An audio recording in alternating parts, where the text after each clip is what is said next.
वफाकी हुकूमत ने सैलाब मुतासरीन के लिए मिलने वाला आलमी इमदादी फंड जेब में रख लिया। पाकिस्तान पीपल्स पार्टी के चेयरमैन बिलावल भुट्टो जरदारी का इल्जाम। कोयटा में सैलाब मुतासरीन में इमदादी चेक्स तकसीम करने की तकरीब से खिताब। कहा, वर्ल्ड बैंक से सैलाब मुतासरीन के लिए $400 मिलियन फंड का बंदोबस्त मैंने बतौर वजीर खारिजा किया था। वर्ल्ड बैंक यूरोपीय यूनियन से फंडिंग बहैसियत वजीर खारिजा हुकूमती सतह पर इकट्ठी की। वफाक ने डॉलर जेब में रख लिए। बलूचिस्तान को रुपए दे रहे हैं, इस पर भी इस्तेमाल अपने हाथ में रखा है। अभी तक एक घर बनाकर नहीं दिया। नून लीग और पीपल्स पार्टी में हुकूमत साजी का मुआहिदा हुआ था। मुआहिदे की शर्त थी कि सैलाब मुतासरीन की बहाली पहली तरजीह होगी। मुझे ऐसा लग रहा है कि बलूचिस्तान के साथ सोतेलों जैसा सलूक हो रहा है। चीफ जस्टिस ने सीनियर जज के उठाए गए आईनी सवालात का जवाब नहीं दिया। सीनियर जज को बेंच की सरबराही देने की तजवीज दी, अब खुद सरबराह बन गए। इसकी वजूहात नहीं बताई गई। सुप्रीम कोर्ट के जस्टिस मुनीब अख्तर ने अहम सवालात उठा दिए। प्रैक्टिस एंड प्रोसीजर कमेटी की तश्कील 9 पर तहफ्फुजात। रजिस्ट्रार सुप्रीम कोर्ट को खत भेज दिया। आर्टिकल 63A की तशरीह के फैसले पर नजरसानी की दरख्वास्त पर समाअत में नहीं आए। अफसोस की बात है, चीफ जस्टिस के खत पर एक मीम चली। 5 रुकनी बेंच 23 सितंबर की जजेस कमेटी में तरमीमी ऑर्डिनेंस के तहत तश्कील दिया गया। सीनियर जज ने बेंच की तश्कील पर आईनी सवालात उठाए। माजरत को केस सुनने से इनकार न समझा जाए। सुप्रीम कोर्ट के जस्टिस मुनीब अख्तर के खत की तफसीलात सामने आ गई। दौरान समाअत चीफ जस्टिस काजी फाइज ईसा ने जस्टिस मुनीब अख्तर के खत का आखिरी पैराग्राफ पढ़कर सुनाया। खत में लिखा, मैं ये केस सुनने से माजरत नहीं कर रहा।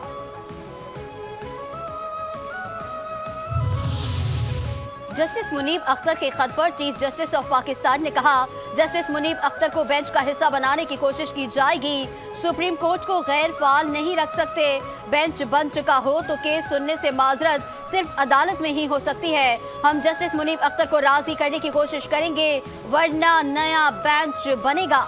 जस्टिस मुनीब अख्तर शामिल हो या न हो, दोनों सूरतों में कल केस की समाअत होगी।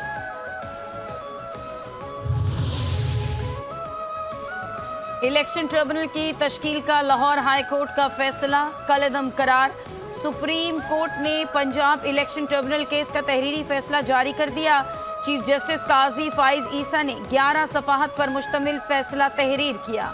फैसले में कहा गया कि वकील इलेक्शन कमीशन के मुताबिक हाई कोर्ट ने इलेक्शन एक्ट की गलत तशरीह की। इलेक्शन कमीशन आईनी इदारा और चीफ जस्टिस हाई कोर्ट भी आईनी दफ्तर का रखवाला है। इलेक्शन कमीशन और चीफ जस्टिस में मामला हल हो गया तो फैसले की जरूरत नहीं। हाई कोर्ट के जज ने इलेक्शन कमीशन और चीफ जस्टिस के मुज़ाकरात ना होने पर ध्यान नहीं दिया।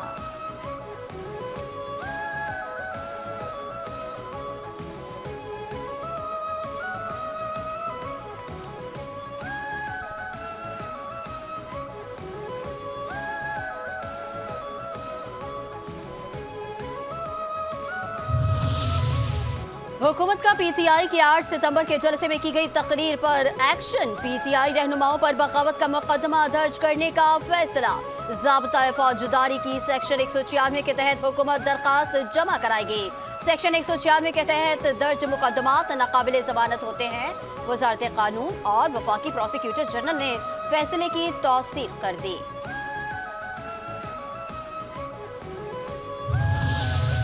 इस्लामाबाद में लड़ाइयाँ चलती रहती हैं। इस्लामाबाद में तो बड़े बड़े हाथी लड़ते हैं। इस्लामाबाद में लड़ाइयों का बलूचिस्तान के हालात से कोई ताल्लुक नहीं। Chairman People's Party Bilawal Bhutto Zardari का कोयटा में तकरीब से खिताब। कहते हैं कि पीपल्स पार्टी का नजरिया और बयानिया 3 नस्लों से चला आ रहा है। हमें गद्दार कहा जाता था, तौहीन अदालत लग जाती थी। मुल्क को इस वक्त बहुत से मसाइल का सामना है। हमेशा कहते हैं कि बलूचिस्तान में मिलिट्री ऑपरेशन नहीं करना चाहते।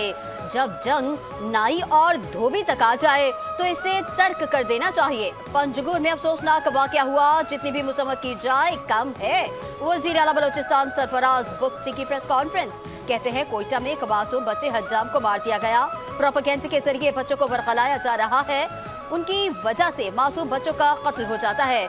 रियासत बार बार माँ का किरदार अदा कर रही है। वालिदैन से कहता हूँ, बच्चा लापता हो तो हुकूमत से राबता करें। हमें बानी पीटीआई और अदलिया आज़ाद चाहिए। बानी पीटीआई की रिहाई के लिए हमारे पास एहतजाज के सिवा कोई रास्ता नहीं। अलीमा खान की अडियाला जेल के बाहर मीडिया से गुफ्तगू, कहती हैं कि विफाक में 17 और पंजाब में 25 सीटों की हुकूमत खौफजदा है। अगर हम पुरअमन एहतजाज नहीं करेंगे तो वो बानी को रिहा करने की बजाय फौजी जेल में भी डाल सकते हैं। तोशाखाना 2 केस में बानी पीटीआई और बुशरा बीबी की दरखास्त जमानत खारिज। समाअत के दौरान बानी पीटीआई और बुशरा बीबी को कमरा अदालत में पेश किया गया। अदालत ने रिमार्क्स दिए। 2 अक्टूबर को तोशाखाना केस में 2 मुलजिमों पर फर्द जुर्म आयद की जाएगी।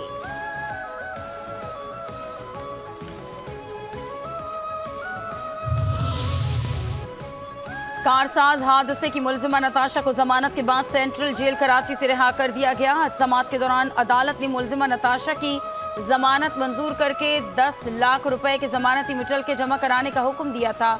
जमानत की दरख्वास्त पर नताशा के वकील ने दलाइल दिए कि एक FIR में दरख्वास्त जमानत मंजूर की जा चुकी। केस में फरीकैन के दरमियान सुलह हो गई है। सिंध हाई कोर्ट ने नताशा केस में तहरीरी हुक्मनामा जारी कर दिया। हुक्मनामे में कहा गया कि मुकदमे में लगाई गई दफात शराब नोशी के जुमरे में आती हैं। शराब नोशी के मुकदमे में सजा 3 साल हो सकती है। इस केस में मुलजिम जमानत का मुस्तहिक होता है। मुलजिमा के खिलाफ मीडिया और सोशल मीडिया पर खबरें चलाई जा रही हैं। खबरों का कोई असर अदालत पर नहीं होता। ट्रायल कोर्ट में चालान जमा करवाया जा चुका। तफ्तीश मुकम्मल हो चुकी है।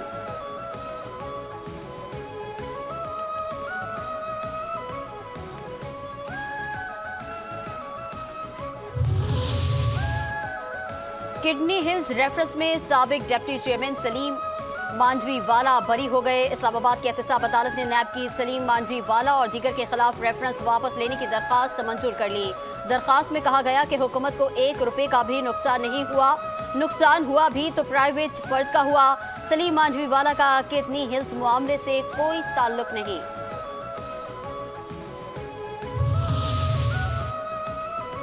साबिक deputy superintendent Adiala jail Mohammad Akram हमारी तहवील में नहीं।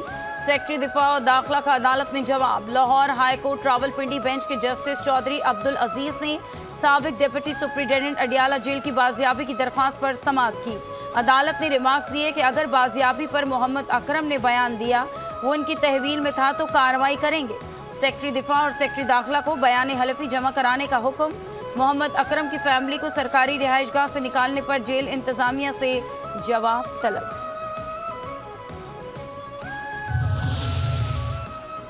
कच्चे में पुलिस और डाकुओं में फायरिंग का तबादला। 3 डाकू हलाक। GPO रहीम यार खान का कहना है कि हलाक डाकू पुलिस एहलकार की शहादत में मतलूब थे।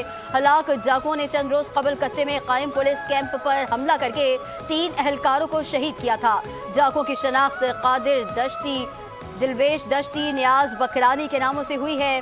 लाड़काना में फायरिंग से पुलिस एहलकार शहीद। वज़ीर दाखिला सिंध ने SSP से तफसीलात तलब कर ली।